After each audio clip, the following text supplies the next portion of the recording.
Yo, yo, yo, yo, yo, what is going on, CoD Familia? It is your boy BN. Today, we're going to talk about how Rise of Kingdoms is adding in merging of deadish kingdoms and all the details they've provided so far and how this could eventually be a future feature added into Call of Dragons. And the fact of the matter is that this is something that should have been in the game at least over a year ago. And for RoK, I'd say probably at least 3 years ago, if not more. And so we're going to show you how are they setting it up in RoK and what could that mean and how it may look if they end up adding that to Call of Dragons. As always, if you enjoy the content, make sure you throw us out because I've said a lot. Thanks. Okay, let's get in to reading through this. Now, it is pretty extensive-ish, right? So I'm going to try and, veer myself out here to the side as best I can. Okay, forming kingdom merger teams. Before the end of the Lost Kingdom, all kingdoms in the kingdom merger story will enter the team up process, divided into 2 stages. Now, before the end of the Lost Kingdom, now Lost Kingdom is KVK, right? So that's before the end of the KVK. Team formation. During this stage, your kingdom can create a team and invite other kingdoms. You can join existing. Okay, we know this, right? Kingdoms will be merged into a single kingdom for the LK or for the KVK. Auto adjustment. At the end of the team formation stage, if there are kingdoms that haven't found a team, or teams that do not meet the requirements, the system will attempt to automatically adjust the teams. Each team must have between 3 and 6 kingdoms. Each team must have between 200 and 1,500 active governors. The team up process will be followed by a team announcement phase. In this phase, the final kingdom merger teams will be published. After the team announcement phase, the kingdoms in each team will be officially merged into new kingdoms. If your kingdom failed to form a valid team by the time of the merger, you will be returned to your home kingdom after the Lost Kingdom closes. If your kingdom still meets the requirements, you can sign up for the next kingdom merger story. Okay, so the short version is that this is a merger KVK. So it's almost like how we see it in COD, where we have our team up phase right for the latest season, which was Winter of the Last Snow, and you have the kingdoms that are choosing their teams, except in this case, you're going through the same process, but you're doing it to merge, right? So this is you joining the merger story, or if you're eligible for the merger story, and that is what is getting divided up in here. And so you have a situation where you can actually choose other kingdoms you want to merge with. Now, this is interesting. I say this because it really opens up 2 avenues here. And I don't think that it's a bad idea. Let's say instead of, how usually you're talking with kings and queens and office or a diplomacy representatives or a KVK Diplo rep, and you're trying to figure out who's going to team up with who for the upcoming KVK, and then, okay, this is our team, their team, that we're going to fight each other. Now we got to talk about how we're going to plan out zones, flagging territory, etc. In this case, you can still kind of do the same thing. The only difference here is that instead of you discussing how your upcoming KVK is going to play out, you are going to discuss how your upcoming home kingdom is going to play out. Now, that's really cool, I think. Because for those of us that have played COD, we know that before home kingdom was basically introduced, a real home kingdom, right? Because in the beginning stages of COD, post-beta, and in beta and post-beta, you didn't have a home kingdom, right? Beyond season 1. You played in your home kingdom season 1, but then you just got put into this rotational, constant KVK. It was just one KVK back to another one. You didn't have any of this home kingdom time that you have now, and you didn't have a home kingdom to go back to. You just kept recycling and going into the next KVK. So you didn't really know who was in your home kingdom because you didn't even have access to home kingdom leaderboards. So it was just wild. But if you recall, once home kingdoms were introduced, what happened? Well, they reset the territory in the home kingdom. They accelerated the build process. So it was 200 or 300% build speed that you had, and it allowed for you to basically restructure your home kingdom. Now, most likely they would probably do something like this here, but I love the fact that they're giving you 2 options of you basically being able to go and reach out to other kingdoms and say, hey, are you interested in merging?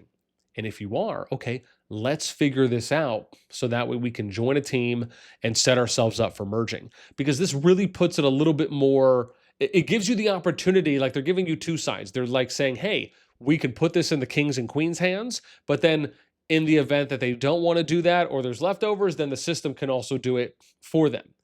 I think this is kind of like the best parts of both worlds in a sense, at least when it comes to testing it out first to see how it works.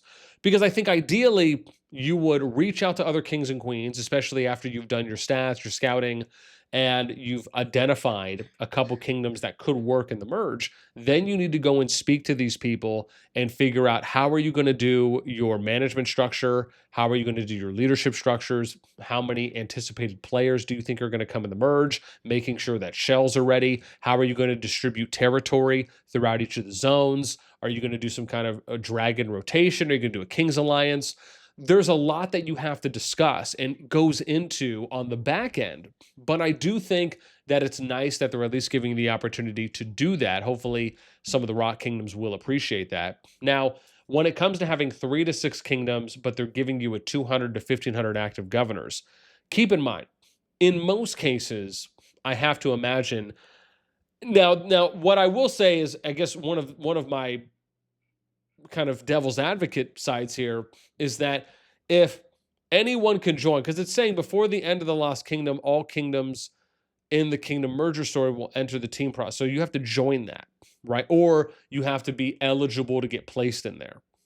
Now, I don't think that this is going to apply for active kingdoms because that wouldn't make sense, right? You probably have to be below a certain threshold in order to be eligible to join here. Now, they didn't say that. And that's where my devil's advocate side comes in is like, okay, well, could this be taken advantage of by, top kingdoms who are maybe skirting the eligibility?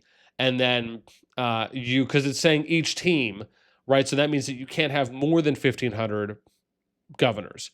So that means even if you wanted to like min-max this, you'd have to do 3 kingdoms of 500 governors apiece, right? That's how you would like potentially max it out, right? If you're trying to hit 1,500 governors. Now, 3 kingdoms of 500 governors, that's doable even if you're decent. So, you could maybe build out kind of like a mid or mid-high kingdom that you're trying to put together. Because, again, keep in mind, like I said, there's a lot we don't know, but that's the devil's advocate side of me, right? Kind of looking on the other end. Let's go to the next screenshot. It will take about 48 hours from the end of the team announcement phase to merge kingdoms. This may vary. You will not be able to log into your kingdoms as being merged. Merger effects. Once the merger is complete, the new kingdom will undergo a few changes. The kingdom will use the name and age of the capital kingdom, which, okay, that's fine. The kingdom map will be fully reset. Again, we already estimated that because we've already seen this happen. Okay, strongholds will be reverted to not open and must be unlocked again via Kingdom Chronicles, which for us, it's our Augerstone chapter. Occupying a reset stronghold for the first time, you will earn your first occupation rewards, which makes sense. If they're having to reset your Kingdom Chronicles, or in this case, our Augerstone timeline, right, you would have to reset that, even if you're going to allow for an accelerated allowance for you to build faster and or for you to maybe complete some of the chapters quicker. By default, but again, at least it gives you a chance to get some extra rewards, right? By default, the Kingdom Overview page will display the info of the capital kingdom, and you'll still be able to view the historical info of all member kingdoms. Oh, that's cool. The merged kingdoms will be moved to a new kingdom chat channel. All kingdom titles, including king, will be reset. That makes sense. Many events, Mightiest Governor Hall of Fame will inherit their history from the capital kingdom, but you'll still be able to view the historical info of all member kingdoms. That's really nice. I like how they're at least allowing for some of the historical data to be referenced at any point.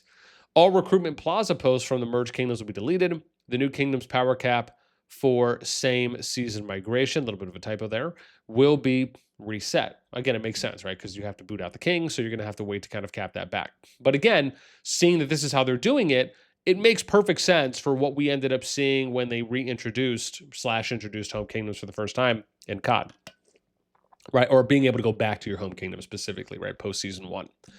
The new kingdom's power cap for same season migration, damn, this migration typo, will be reset. Okay. Special migration points of the merged kingdoms will be combined up to 100 points. Okay. Which again would be our special migration that we have, our points that we have in COD as well. The vacation permits of merged kingdoms will be combined up to 40 permits. Okay. Your new kingdom will temporarily have the highest possible vacation permit storage 3 months after the merger, which again, I don't know if we have vacation permits yet. I don't think so. So at UTC on the first of the month, your new kingdom's vacation permit storage will limit Storage limit will be recalculated based on its activity level. If your kingdom storage limit is reduced, the vacation permits over the new limit will be lost. The new kingdom won't enter Lost Kingdom /KVK registration for at least 14 days after the merger. And I imagine that's probably to allow the home kingdom enough time. So that way, whether it's in RoK or CoD, but it allows you enough time to basically rebuild things out. You also will need time, like we've talked about, to basically iron out any kinks, reestablish your management system, fine tune your structure. If you need to make new appointments for people, that because you have multiple kingdoms that are coming in, so you're going to have to kind of figure out how you're going to do your staffing and your management team, along with having to build out territory, making sure that everyone kind of has a good build plan where they're going. Again, are you going to rotate? Gosh, I'm always forgetting it now, right? We'll just say the king or the dragon, even though it's not the dragon. I'm forgetting what the name is right now in RoK.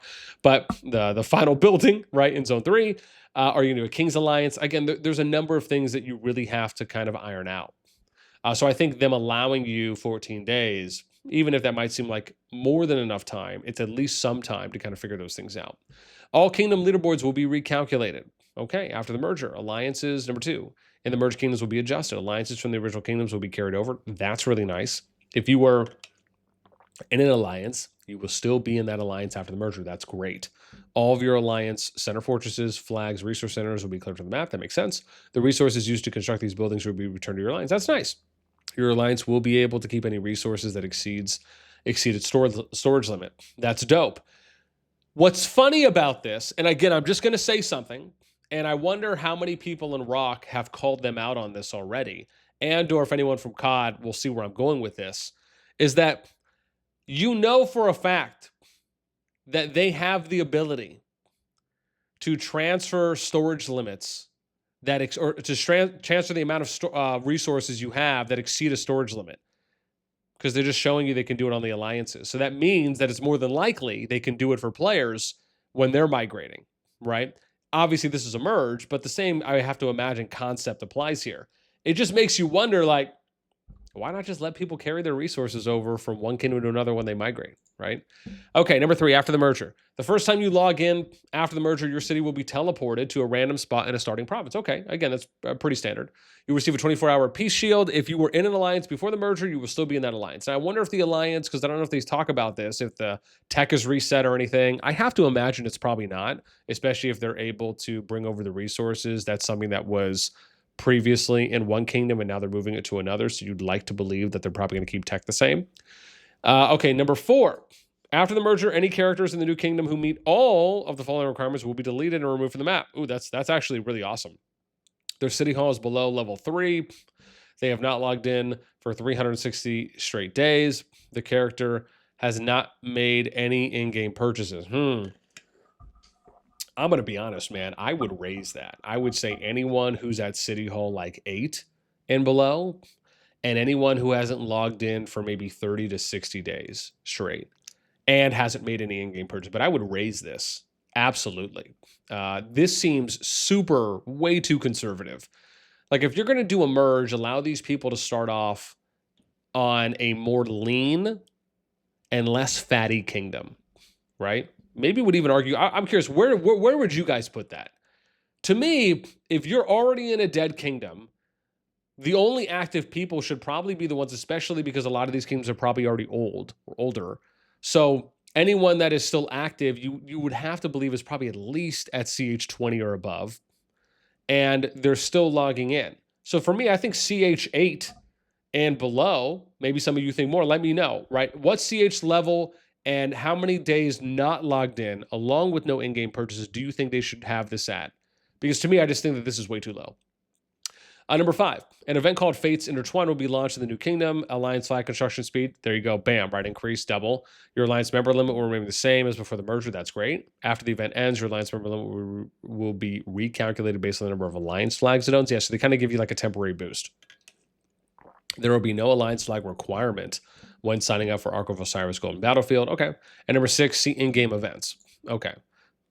So here's the in-game. Yeah, I guess we'll still go. There will be no. Oh, here we go. We'll be continuing to monitor governor feedback and data as we work to refine kingdom merger process. We appreciate your patience and understanding. Bam, RoK group. Okay. We actually went through that pretty quick. So my whole thing here. To be fair, I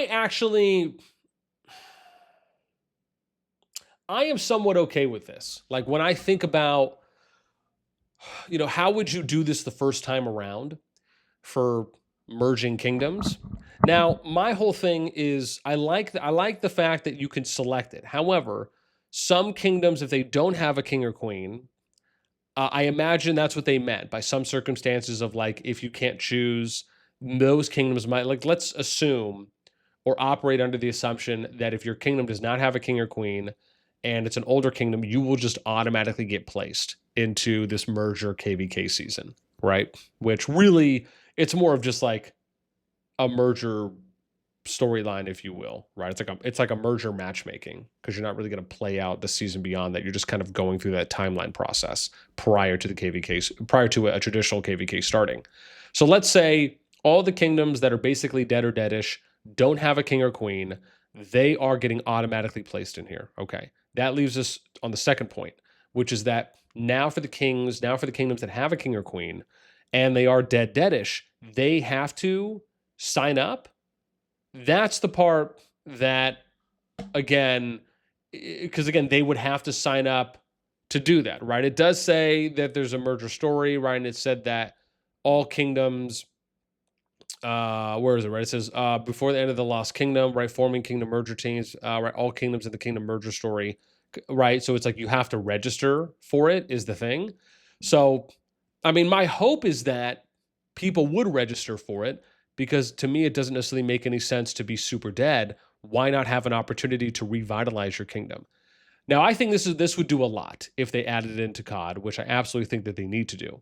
The fact is that we did a video on this, right? There are more and more deadish kingdoms happening all the time. And that's not really a fault of any kingdom builder game, right? Whether it's RoK, COD, or another, that's just due to basic player drop off for any number of reasons. Now, some of that is controllable, some of it is uncontrollable. We've talked about this before.